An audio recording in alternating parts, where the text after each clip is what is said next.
Los grandes villanos no se crean por casualidad, sino que a veces, pero solo a veces, se necesita tener el poder necesario para poder hacerlo. Y ahora les digo, piensen en un villano que solo necesitó no solo su inteligencia, sino que también necesitó un error en sus experimentos para caer en la locura, para caer en el abismo, para volverse un monstruo. Les hago una pregunta, ¿qué harías tú? Fueras alguien sin sombra, sin piel, sin carne, sin limitantes en poder hacer lo que quieras y sin consecuencias. Hola, soy el Shadow Ranger y hoy quiero hablar del hombre invisible desde mi perspectiva, en sí del monstruo clásico, el sujeto que cualquiera puede ser, desde la versión original de H.G. Wells hasta la de 2020 la más moderna, el concepto de un monstruo sin fuerza, ni vuelo, ni sed de sangre para alimentarse, solo estrés y locura combinadas en un hombre sin sombra. El concepto de un hombre invisible es algo fascinante y a la vez estúpido ya que es un poder inútil en sí, pero fascinante ya que podemos hacer casi cualquier cosa. El hombre invisible en sí muestra ambos lados de ese poder, o sea lo estúpido de no poder hacer algo más interesante que simplemente ser un papá latino, y lo fascinante al mostrar la caída de alguien libre pero a la vez deseoso de ser visto, lo cual lo hace como anillo al dedo. Además en sí parte del concepto, y lo que me gusta es como cada versión hace el descenso al abismo. Paréntesis, en este punto ya sé que tiene un anime que aún no he visto llamado El Hombre Invisible y su futura esposa Javier, y me interesa porque soy hombre y los hombres nos gusta el romance, cierro paréntesis. Pero volviendo al punto, en su versión del libro como en algunas adaptaciones como la película del hombre sin sombra, muestran el descenso y a la vez el nacer del monstruo que todos ellos llevan dentro. En sí, cada versión es diferente y única, pues al igual que algunos monstruos clásicos se tienen que adaptar, y esto me lleva al segundo punto que es la reconstrucción. Aquí me gustaría hablar de cómo a veces la reconstrucción es necesaria para que un personaje siga siendo lo que es. En el caso de Jack Griffin o de Sebastian Caine o Adrian Griffin, o quien sea amor o no, sea animado o no, no importa ya que todas las versiones, exceptúan el anime de romance y otras adaptaciones de Hombres Invisible, llegan al mismo punto, hasta cuando una persona puede caer o ser libre, hasta cuando podemos hacer lo que quedamos antes, de ser un monstruo o un ser sin luz para guiarnos, y entonces a esto me refiero, ya que algunas adaptaciones como la de Hotel Transilvania lo revienta como alguien torpe y a veces ridículo, en otras como si él fuera un héroe trágico o un superhéroe. Pero para mí hay tres versiones que adaptan bien lo que H.G. Wells quería, pero entonces que son los que utilizaré de ejemplo, que son la de 1897 a 1993, de O. Man y la película del 2020, que los vuelven monstruos. Como dije el punto 2, ellos revientan la forma en la que caen. Ahora vamos a lo que me refería, al decir un ser sin luz para guiarlo. Aquí me refiero a que ellos al carecer de un rostro, al que mirar en la luz ellos pueden renunciar a su humanidad. Por ejemplo Jack Griffin, en la novela Jack, además del estrés que se muestra en muchas ocasiones, Griffin suele negarse en aceptar la verdad de que ya no es un ente físico, sino uno que ni la niebla conoces. En la novela Griffin acaba con sus ex compañeros científicos ya que los culpa por su error de no ser visible, un infierno al que el mismo Griffin hizo con sus propias manos. Griffin es un hombre estresado y agotado, que no suele tener paciencia fácil y que se dejó llevar fácil por el estrés a no poder ser visible. Griffin es un hombre que se dejó llevar por el estrés y así él mismo cayó en el abismo, volviéndose en el monstruo que todos conocemos.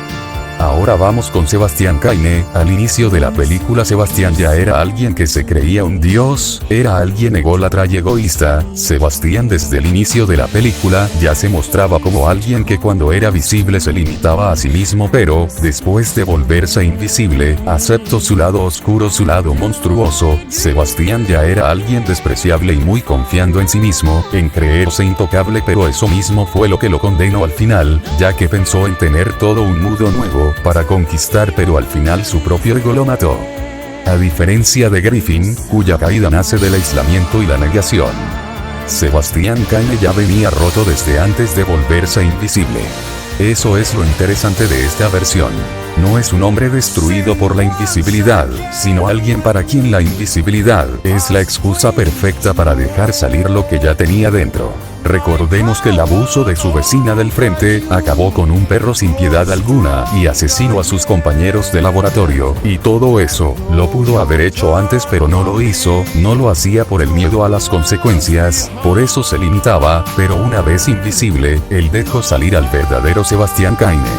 Ahora Adrian Griffin, pues el personaje de Adrian en la película de The Invisible Man de 2020, es alguien manipulador y tóxico con una fuerte obsesión. Adrian no tenía en usar a su hermano Tom para lograr su objetivo de manipular a su expareja Cecilia, es incluso fingir su propia muerte para poder quedarse con una mujer que ella misma odiaba por lo tóxico y manipulador que era Adrian. Adrian era capaz de asustar y abusar de su ex con tal de que ésta le diera una oportunidad. Adrian es el reflejo de qué pasa si le dejas el poder de no sufrir consecuencias, y sumemos su obsesión a Cecilia, tenemos a alguien inestable y completamente despiadado al punto que se negó a terminar una relación. Es la viva imagen de la frase de si no eres mía, no serás de nadie, pero su final es obvio, su propia obsesión lo condena a morir al no ver más allá, pues como dije, Adrian estaba obsesionado con Cecilia al punto de fingir morir, fingir que fue secuestrado por Tom su hermano. Adrian no cayó en el pozo por estrés como Jack,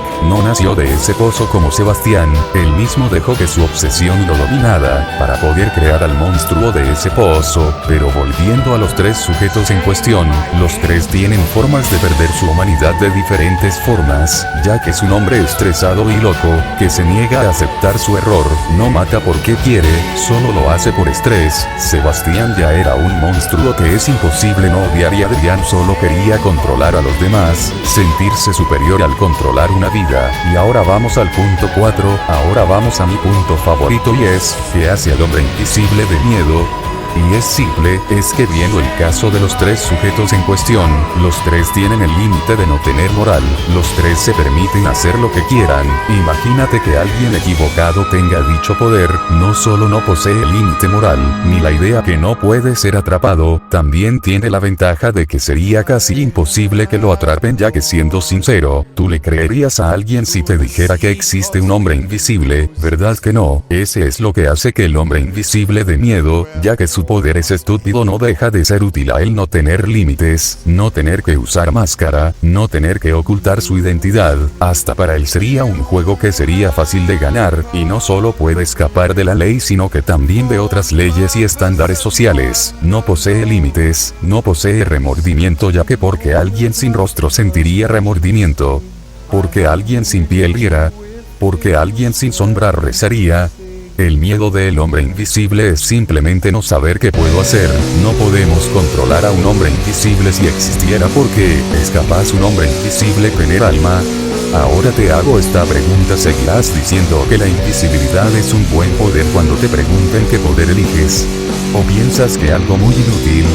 En retrospectiva, el hombre invisible no es un miedo como un hombre lobo, es mortal ya que puede morir de muchas maneras, pero a la vez es casi imposible de parar por el hecho de no saber nada de lo de quien fue alguna vez. Perder su visibilidad también hizo que perdieran su humanidad, y en otros casos solos los liberó, para que fueran monstruos al 100%. Ellos son los seres que no necesitan ser monstruos de manera literal para serlo, sino que necesitan ser algo que no posee límites morales. El poder de la invisibilidad, aunque inútil, es algo que H.G. Wells manejó bien en su historia. Y para terminar solo diré algo más: si la invisibilidad es buena, entonces, ¿por qué es inútil? Y es simple, su creador H.G. Wells no quería un monstruo tradicional, no quería que sintiéramos miedo por un Frankenstein o un hombre lobo, sino que tuviéramos miedo de nosotros, de lo que podemos llegar a ser si nos dejamos llevar por el estrés, el miedo, el ego, el dolor o la posesividad. El hombre invisible es un reflejo de que, si existe un monstruo pero es peor que vampiros o brujas, ese sería el monstruo más simple con el poder más inútil, pero que en personas inteligentes como ellos tres, sería un peligro potente, una desgracia que para muchos, sería mejor que ocurriera en sueños, pero que en realidad ese monstruo es y siempre será, el humano mismo sin límites. O dime tú, ¿acaso serías un héroe sabiendo que nadie te detendrá si eres invisible? ¿Que acaso tú serías bueno sabiendo que no posees límites, cierto? Contesta. ¿Crees que eres capaz de cambiar eso? ¿Verdad que no? ¿Verdad que no lo harías? No lo harías, vamos. Seamos sinceros, ni tú ni yo, seremos buenas personas, sabiendo que somos inmunes a la ley, pero sé que dirán que existen personajes con ese poder como su Thor de Marvel o Invisible de Dispatch. Pero hay algo que los diferencia y eso es que, mientras ellas puedan volver a ser visibles pero ellos no. Ellos no vuelven a la normalidad, aunque quieran a diferencia de ella, pero Invisible necesita un video de un experto que no sea un adolescente puberto que sobrepiensa de monstruos y cosas así. Pero volviendo al punto, entonces ¿qué hace que el hombre invisible dé miedo de verdad? Pues como dije es el hecho que él representa el lado sucio como el del humano. Repentan aunque ellos no tengan sombra, son la consecuencia de lo que nosotros podemos hacer si tuviéramos el poder de dañar a alguien sin consecuencias, o que creen que representa el hombre invisible, y si estoy consciente que al igual que los demás monstruos clásicos, se le ha vuelto muy infantil, pero gracias a Frankenstein de Guillermo del Toro, tengo una pizca de esperanza para volver a ver a Griffin en la pantalla y demostrarnos que el verdadero monstruo no es el que no se puede ver sino el que habita en nosotros. En nuestra locura, en nuestro egoísmo y nuestro ser. Si todos fuéramos invisibles. Muchas gracias por quedarte y escucharme. Esperen, creo que me olvidé de algo a propósito. Así es, este no es el fin porque se me estaba olvidando hablar del cuarto hombre invisible de la secuela del Hombre sin Sombra 2, pero créame, la película es un desastre que no tiene ni pies ni cabeza, y lo único bueno es su villano Mike Griffin, que es un militar que por culpa de los miembros de un experimento se convierte en el Hombre sin Sombra. Mike, aunque no lo parezca, responde a la pregunta de ¿qué pasaría si le das el poder a la persona equivocada? Mike es un ex marine que hizo cosas más interesantes que los otros tres, pudiendo matar a 60 personas en menos de unas cuantas semanas. Asesinó a muchos miembros del gobierno. Pudo inculpar al protagonista de la película de sus asesinatos, y aunque su muerte fue lo más anticlimático posible, Mike Griffin demuestra lo que alguien con la suficiente experiencia y los conocimientos necesarios podría causar en la vida real. En sí Mike Griffin es más peligroso que ellos tres, pero él tenía un defecto que lo hizo caer, y fue porque el guión. Así que sí, Mike Griffin pudo ser más importante que los demás si tan solo el guión o la película hubiera sido buena. Pero no hay que quitarle méritos a lo que hizo. Mike es la respuesta de qué pasa si le das el poder a una persona equivocada, una persona que puede ser un peligro de verdad.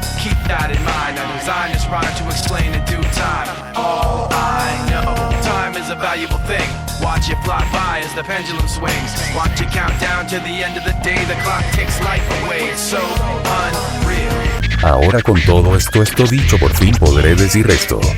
El hombre invisible es y siempre será un reflejo oscuro de nuestros límites, o más bien lo que haríamos sin ellos, pero si algo sirve también estoy consciente de que no todos tendrían ese pensamiento, pero no hay que negar que en el mundo que vivimos habrán más personas que usarán ese poder por su propio beneficio que personas que lo usarán para el bien, y los tres, no hablo de Mike ya que su película es una mierda, son un ejemplo muy grande de lo que la mente humana es capaz. El hombre invisible no es el que desaparece en este mundo, sino el que deja de verse. Es en esa falta que lo humano se desvanece y solo queda lo que siempre ha sido ignorado. Ese es el monstruo más cercano a un humano.